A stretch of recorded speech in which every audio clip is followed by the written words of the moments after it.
P. Diddy behind bars in New York after a federal indictment last week. But what led up to these federal charges? A series of civil lawsuits that first sounded the alarm on the shocking allegations against him. We're taking a look at all 11 civil suits filed against P. Diddy and where they stand now that he's been arrested. I'm Sierra Gillespie, and this is Law and Crime News. 54-year-old Sean Diddy Combs, a once beloved and celebrated music artist and entrepreneur, now faces federal charges of racketeering conspiracy, sex trafficking by force, fraud, or coercion, and transportation to engage in prostitution. Diddy was indicted by a grand jury last week and taken into custody at a Manhattan hotel. After that, he was booked in Brooklyn's Metropolitan Detention Center. He's been denied bail twice since then, a federal judge ruling that's where Diddy will remain as he awaits trial. At court appearances last week, Diddy denied the charges and pleaded not guilty. His legal team has been very outspoken, calling the accusations, quote, the acts of an innocent man with nothing to hide.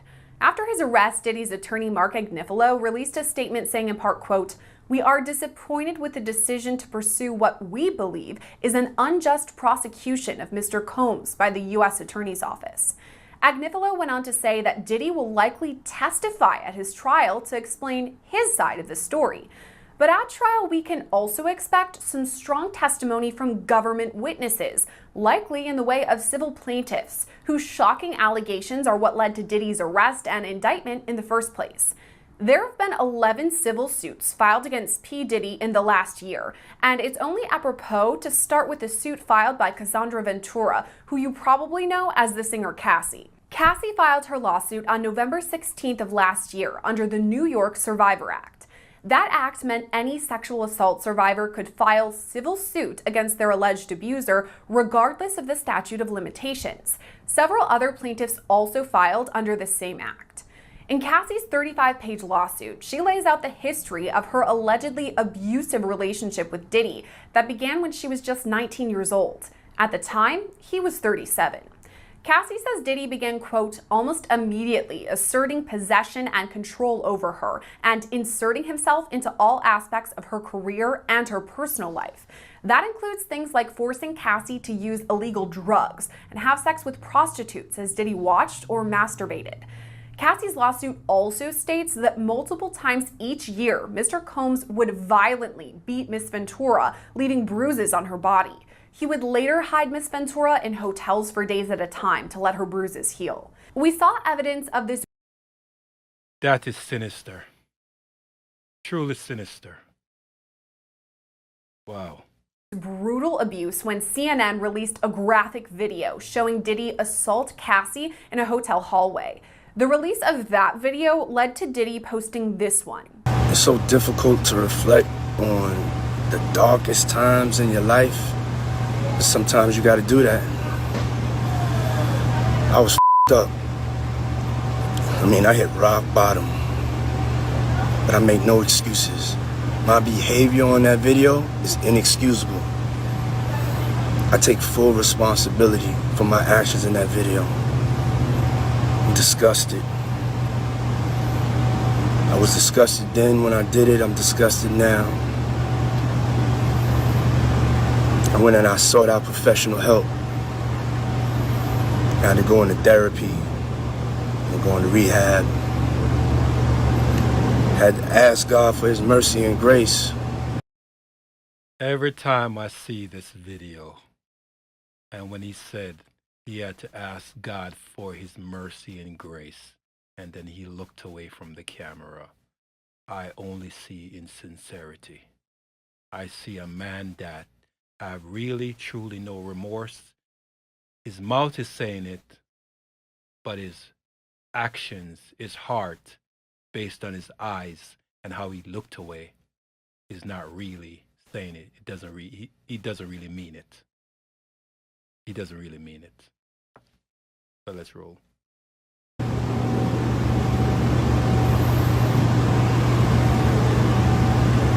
I'm so sorry. But I'm committed to be a better man each and every day. I'm not asking for forgiveness. I'm truly sorry. Cassie's I bet now he is. I bet now he's truly sorry now that he's incarcerated for the criminal activities that he has done. I hope now he's truly sorry. He pled not guilty to all of the charges. So, is he really sorry? But of course, everybody is innocent until proven guilty. But in the court of public opinion, the video's evidence that we all have seen, this man looks guilty as charged. The lawsuit was settled just one day after it was filed, but the civil suits just kept on coming. On November 23rd of last year, 2 more survivors filed suit against Diddy in New York. Let's begin with Liza Gardner. Liza's allegations date back to New York in 1990. She met Diddy and Aaron Hall at an event, and the pair were handsy with Liza and her friend. Liza and her friend then went to an after party where she, quote, was offered more drinks and was coerced into having sex with Combs. The lawsuit goes on to allege, quote, after Combs finished doing his business, Liza Gardner laid in bed, shocked and traumatized. As she was in the process of getting dressed, Hall barged into the room, pinned her down, and forced Liza Gardner to have sex with him. Then, days later, Liza alleges Diddy came to the place where she was staying. The lawsuit says he was, quote, irate and began assaulting and choking Liza Gardner to the point that she passed out. According to Liza's lawsuit, she demands a jury trial, and the case is still open and ongoing. So too is the civil suit brought by Joy Dickerson Neal. That's the other one who filed suit on November 23rd of last year. Her allegations date back to 1991, when she was a psychology student at Syracuse University. Joy knew Diddy because they had mutual friends, and she'd appeared in a few of his music videos. So the pair went out on a date, but Joy says Diddy intentionally drugged her, resulting in her being in a physical state where she could not independently stand or walk. After that, she alleges Diddy raped her and recorded it on video. She found out about this tape a few days later when a friend revealed he'd seen it. The next suit filed against Diddy came from a woman identifying herself only as Jane Doe. Her suit was filed on December 2nd, 2023. While Jane Doe doesn't list her name in the lawsuit, she does list multiple photos of herself and Diddy. Her allegations date back to 2003, when she was just 17 years old and in the 11th grade. Her lawsuit states at this time, Diddy was twice her age and one of the most well-known and influential music artists of all time. She met one of Diddy's friends, Harvey Pierre, who's listed as a co-defendant in her lawsuit, at a club near Detroit. So Harvey Pierre says Diddy would love to meet Jane Doe and even calls him on the phone. After that, they take a private jet to New York. Once there, Jane Doe says the evening became a blur, but she was raped by Diddy, Harvey Pierre, and an unidentified other person at Diddy's studio. The next lawsuit brings the accusations against Diddy into 2024, when Rodney Jones, also known as the producer Lil Rod, filed his civil suit. Lil Rod alleges he was, quote, the victim of constant, unsolicited, and unauthorized groping and touching of his anus by Mr. Combs.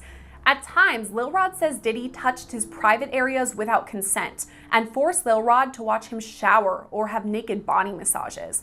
He also alleges Diddy was grooming him to engage in gay sex and even forced Lil Rod to have sex with a prostitute. Oof. Lil Rod says his allegations are corroborated with hundreds of hours of footage and audio recordings of Mr. Combs, his staff, and his guests engaging in some serious illegal activity because Diddy apparently required Lil Rod to record him constantly. We believe it was this allegation, proof of the illegal activity on video or audio recordings, that led to the federal raids on 2 of Diddy's homes. Those search warrants were executed on March 25th, and we've since confirmed the feds collected some electronic evidence then, as well as 1,000 bottles of baby oil and personal lubricant. That brings us to the next lawsuit, filed on April 4th by Grace Omar K. Diddy's listed as a co-defendant on this suit, along with his son Christian, or King Combs. She alleges that on December 28, 2022, while working as a yacht deckhand, she was sexually assaulted by a heavily intoxicated Christian Combs, who forced her to perform oral sex on him. According to the lawsuit, she believes Diddy is liable for this, as he allegedly facilitated the assault by chartering the yacht. On May 21st, another civil suit was filed by model Crystal McKinney, who alleges Diddy sexually assaulted her at his studio in New York. McKinney alleges Diddy gave her a joint laced with narcotics to smoke, and after that, Combs pressured her to imbibe more alcohol and marijuana by telling her that she was acting too uptight. After that, Diddy allegedly forced her into the bathroom, where he began kissing her without consent. Combs then shoved her head down to his crotch before commanding her to suck it. The lawsuit goes on to state, quote, "Plaintiff refused, but Combs pushed her head down onto his phallus and forced her to perform oral sex on him. After that, she became physically ill." The allegations we're talking about today against P. Diddy are truly shocking, but the plaintiffs filing them are seeking justice for these alleged assaults, just by April Lampros. According to her suit, Lampros met Diddy in 1994 when she was studying at the Fashion Institute of Technology in New York. The next year, she alleges Diddy pressured her to drink alcohol and later took her to a hotel to rape her. A second assault allegedly happened in a parking garage when Mr. Combs grabbed Ms. Lampros by the waist and forced her down to her knees. He quickly unzipped his pants, exposing his erect penis. He then grabbed her hair, wrapping it around her fist. He then forced his erect penis into her mouth and demanded Ms. Lampros perform oral sex. The lawsuit goes on to describe two more instances when Diddy allegedly raped her in 1996 and 2000. As recently as 2023, Lampros was at an event when a guest told the man she was dating he'd seen a video of Lampros having sex with Diddy. This man, whose name was redacted from the lawsuit, shared that he saw this tape during the summer of 1997. Lampros was told that Diddy recorded them having sex without her knowledge, and he would go on to show that video to multiple people. That brings us to June 10th of this year, when Derek Lee Cardello Smith filed a personal injury complaint against Diddy, also alleging sexual assault. As a note, Cardello Smith is currently behind bars for criminal sexual conduct and kidnapping convictions. He's set to be released in 2026. Now, according to his suit, in the midst of a sexual encounter in 1997, Diddy told him, quote, "Drink this one." And I thought it was another glass of Jim Beam. So I took it because I had sat one down in the other room, and then I drank some more. And I stayed sitting there and began getting drowsy and started to pass out. And then Sean Combs said to me, "I added a little something to it for you. I will get that from you anyway, one way or another." And then I passed out. Cardello Smith alleges Diddy offered him $2.3 million to make this alleged sexual assault go away, but he says the payout never came. A judge initially ordered Diddy to pay Cardello Smith $100 million, but just one day after Diddy's arrest, a judge ruled Diddy no longer has to pay. That brings us to this month, when former Danity Kane band member Don Richard filed suit against Diddy as well. Diddy helped form and mentor the band on MTV's Making the Band 3, and Richard alleges that's where her abuse began. Not only does Richard say she witnessed Diddy physically assault Cassie, but she claims Diddy threatened her life when she offered to help Cassie, saying things like, "You want to die today?" and "I end people." The lawsuit also states that throughout the productions of Making the Band 3 and 4, Mr. Combs deprived Ms. Richard and her Danity Kane bandmates of basic needs such as adequate food and sleep. Richard also referenced some of Diddy's parties, like a specific one in November 2009. There were many well-known celebrities at the after party, and copious amounts of illegal drugs were being openly consumed. Upon information and belief, Mr. Combs had arranged for dozens of young women and girls, some of whom appeared to be underage, to be transported to the party. That was the last suit filed before Diddy's arrest, but just 1 week after his indictment, another accuser filed suit. That's Thalia Graves, who alleges Diddy and his bodyguard raped her in 2001. According to her lawsuit, Diddy picked her up from her mom's house, and as she drank what had been handed to her, she started to feel lightheaded, dizzy, and physically weak. In retrospect, it is clear that Combs had used a drug to be put into plaintiff's drink, as a few sips of wine had never impacted her this way. Diddy drove Graves to his studio, and when she regained consciousness, she was naked and her hands were tied behind her back with what felt like a plastic grocery bag.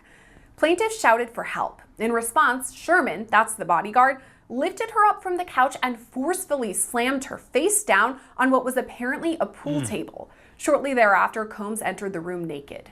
After that, Graves alleges both men raped her, and after that, threatened her that if she told anyone about it, she could lose custody of her son. That brings the lawsuits filed against Diddy to the double digits, reaching 11 in all. But to dig deeper, we have to bring in law and crime legal analyst Julie Rendelman. So to start talking about civil lawsuits, now we have Diddy, who's been indicted. He's in New York, he's behind bars, he is awaiting his federal trial. But I'm wondering, would any of these charges or the investigation into Diddy have even happened without these civil lawsuits? It's a great question. Before she start talking, I do think there is more coming. I do think there's a 12th one coming. So we're going to be at the dirty dozen. Right? The dirty dozen. 12 lawsuits. So I think, I'm the first to say it, I think another one is coming and we're going to hit the dirty dozen. And when it does, I think I might do a video, call it the dirty dozen, and recount some of these videos, some of these lawsuits, clips in that dirty dozen video. So, hey, I'm staying put. I'm keeping my ears peeled and I'm keeping my eyes open. Let's see what happens in the next coming weeks or months for the next lawsuit to make it the dirty dozen. Let's go. Question with no easy answer in it. And I would say that many people think this started with the lawsuit by Cassie Ventura. It kind of opened the floodgates, first of all, for the other civil suits that eventually happened. But it seemed to be something that the federal government honed in on because all of the investigations seemed to happen right after that case was settled, I believe, overnight. So one wonders if not for this civil litigation, would he be in the federal criminal predicament that he is today? Nope. The major lawsuits that people always go back to are Cassie's and Lil Rod's. So let's start with Cassie because she was the first one, as you said, to kind of open the floodgates there. How important is Cassie going to be in the federal case against Diddy? Would she possibly testify? Anything like that? So remember, we don't know all the details of this case because, as you may recall in the indictment, they don't even mention specific names of any of the alleged victims. We're all guessing that victim number one is Cassie Ventura. And so we assume that she will be integral in terms of the case against Sean Combs. But again, I hate to say we're guessing because that's all anyone is doing in a sense. But remember, any case against Sean Combs is going to require not just the witnesses. Obviously, a jury can rely on what a witness says, but I think a jury is going to also want corroboration. What other evidence supports what these witnesses say? Is there video? Is there physical evidence? And that's something we know at least one video exists, the one with Sean Combs and Cassie Ventura. But remember, that doesn't make out the bulk of the case. And so what other evidence is going to support and corroborate the witnesses in this case? And time will tell regarding that. That leads into my next question perfectly, because Lil Rod filed suit back in February, and he made note to hundreds of hours of video and audio recordings that he says he has a lot of these showing Diddy doing some pretty illegal activity. So right there, he's saying, hey, you know what? I have the evidence. Do you think that that allegation could have led to the federal raids that were just the next month, when we now that we've seen the indictment know that they did collect some electronic evidence? Absolutely. I think it's a possibility. I think it's, quite frankly, a probability that this lawsuit, along with Cassie Ventura's, eventually led to the federal investigation.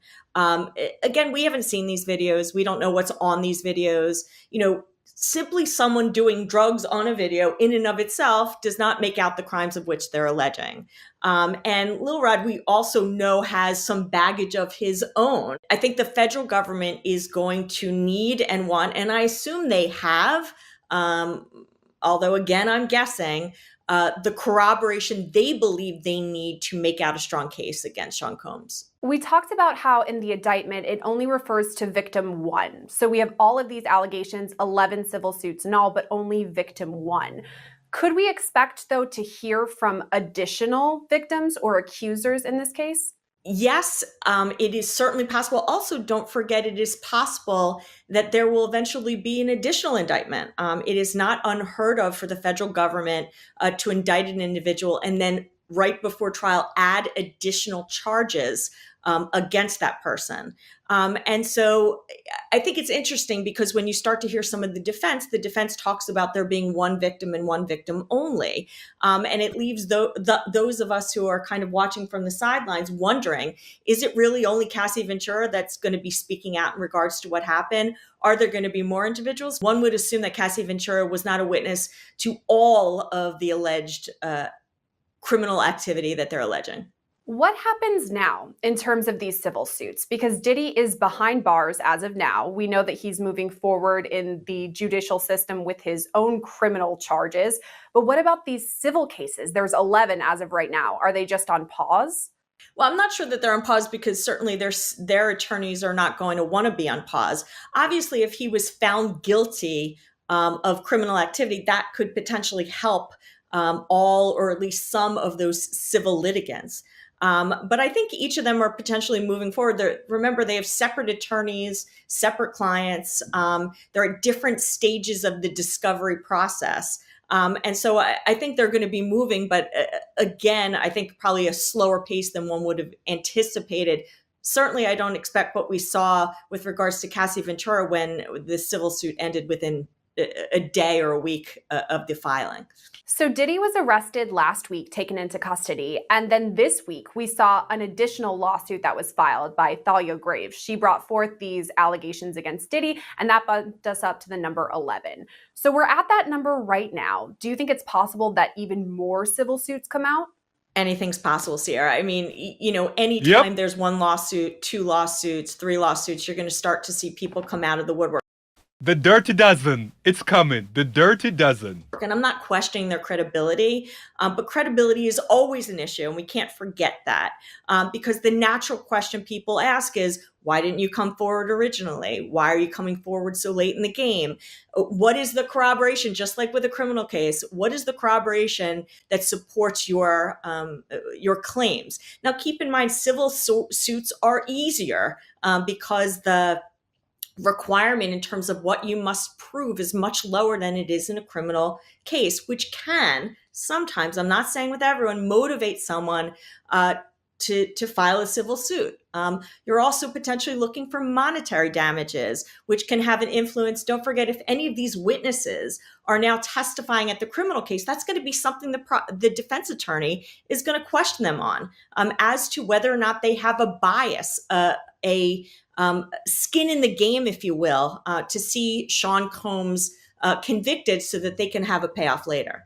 After Diddy's arrest, he pleaded not guilty to the federal charges against him. A statement from his legal team reads, quote, Sean Diddy Combs is a music icon, self-made entrepreneur, loving family man, and proven philanthropist who has spent the last 30 years building an empire, adoring his children, and working to uplift the Black community. He is an imperfect person, but is not criminal.